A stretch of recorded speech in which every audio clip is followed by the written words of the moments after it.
Malda medical college অস্থায়ী কর্মচারী union জিন্দাবাদ।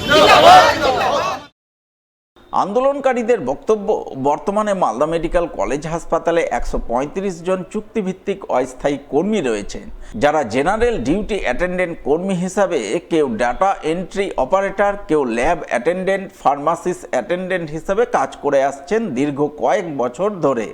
কিন্তু বর্তমানে শুনতে পাচ্ছেন মালদা মেডিকেল কলেজ কর্তৃপক্ষ জেনারেল ডিউটি অ্যাটেন্ডেন্ট এবং অস্থায়ী চুক্তিভিত্তিক সাফাই কর্মীদের এক চুক্তির আওতায় আনার সিদ্ধান্ত নিয়েছেন। জেনারেল ডিউটি অ্যাটেন্ডেন্ট কর্মীদের সাফাই কর্মী হিসাবে কাজ করাবেন।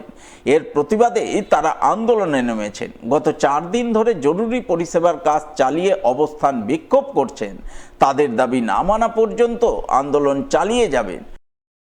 होशियार होशियार एमएसवीपी होशियार होशियार होशियार एमएसवीपी के জানাই দিক দিক দিক আজকে আন্দোলন আমাদের 4 দিনে পড়লো। কি নিয়ে আন্দোলন করছে? আমাদের আন্দোলন হচ্ছে, আমরা এখানে যারা গ্রুপ ডি হিসাবে কাজ করছি, কেউ 2000 সাল থেকে কাজ করছে, কেউ 2005 থেকে, কেউ 2010 থেকে, প্রায় কেউ 15 বছর 20 বছর ধরে গ্রুপ ডি হিসাবে কাজ করে আসছে। এখন বর্তমানে যে অথরিটিরা আছেন, সেই অথরিটিটা হঠাৎ করে আমাদেরকে বলছেন যে না, সুইপারে কাজ করতে হবে।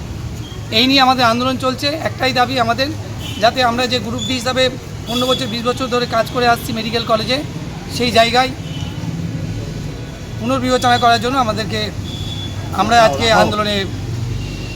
আপনারা কি কি পোস্টে কাজ করতেন? সব আমাদের মধ্যে যারা গ্রুপ ডি আছে তাদেরকে দিয়ে কেউ ফার্মাসিস্ট কাজ করে, কেউ স্টোর কিপারে কাজ করে, কেউ ডাটা এন্ট্রি অপারেটর করে, কেউ ল্যাব অ্যাটেন্ডেন্ট হিসাবে কাজ করে, কেউ প্যাথোলজিস্ট হিসাবে কাজ করে।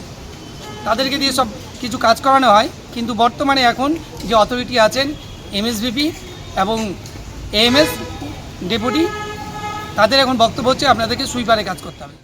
যদিও এই বিষয়ে মালদা মেডিকেল কলেজ কর্তৃপক্ষের তরফে কোনো প্রতিক্রিয়া মেলেনি।